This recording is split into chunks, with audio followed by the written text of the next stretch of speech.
Stunting, atau kondisi di mana anak mengalami pertumbuhan yang terhambat, sehingga tinggi badannya tidak sesuai dengan usia, merupakan masalah kesehatan yang serius di banyak negara berkembang, termasuk Indonesia. Salah satu faktor yang turut berkontribusi terhadap risiko stunting adalah jarak kehamilan yang terlalu berdekatan. Nah, inilah penjelasan mengenai bagaimana jarak kehamilan yang pendek dapat mempengaruhi risiko stunting pada anak.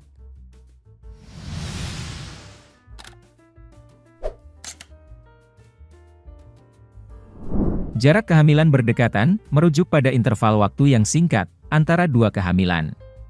Organisasi Kesehatan Dunia merekomendasikan interval minimal 24 bulan antara kelahiran dan kehamilan berikutnya untuk memberi waktu yang cukup bagi ibu untuk memulihkan kesehatan fisik dan emosionalnya, serta memberikan perhatian yang optimal bagi bayi yang baru lahir. Inilah alasan mengapa jarak kehamilan yang pendek dapat menyebabkan stunting pada anak. 1. Pemulihan gizi ibu.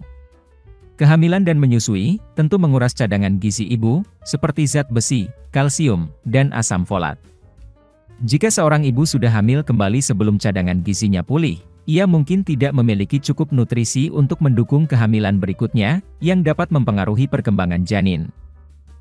2. Perawatan dan perhatian. Ibu yang memiliki anak dengan jarak usia yang sangat dekat, mungkin mengalami kesulitan dalam memberikan perhatian dan perawatan optimal kepada semua anaknya. Anak yang lahir lebih dulu, masih memerlukan perhatian dan nutrisi yang cukup, yang mungkin tidak dapat terpenuhi dengan cukup, jika ibu harus membagi perhatian dengan bayi yang baru lahir. 3. Kondisi kesehatan ibu.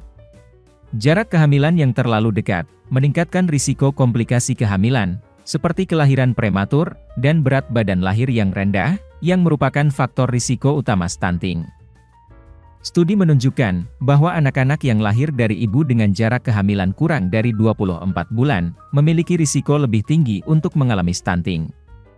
Hal ini terjadi karena disebabkan oleh beberapa faktor berikut ini. 1. Kekurangan gizi. Anak-anak dari kehamilan yang berdekatan, lebih rentan terhadap kekurangan gizi, karena persaingan untuk mendapatkan nutrisi antara janin dengan bayi yang lebih tua. 2. Kelahiran prematur. Jarak kehamilan yang pendek, meningkatkan risiko kelahiran prematur, yang dapat mengganggu perkembangan fisik anak, dan berkontribusi pada stunting. 3. Penurunan kualitas ASI. Ibu yang hamil dengan jarak yang terlalu cepat, mungkin akan mengalami penurunan kualitas dan kuantitas ASI. Jarak kehamilan yang berdekatan, dapat meningkatkan risiko stunting pada anak melalui berbagai mekanisme, termasuk kekurangan gizi ibu, perawatan yang kurang optimal, dan komplikasi kehamilan. Oleh karena itu, penting bagi ibu untuk merencanakan kehamilan dengan baik, dan memastikan bahwa interval antara kehamilan cukup panjang, untuk mendukung kesehatan ibu dan anak yang optimal. Dengan demikian, upaya ini dapat membantu menurunkan prevalensi stunting, dan meningkatkan kualitas hidup anak-anak di masa depan.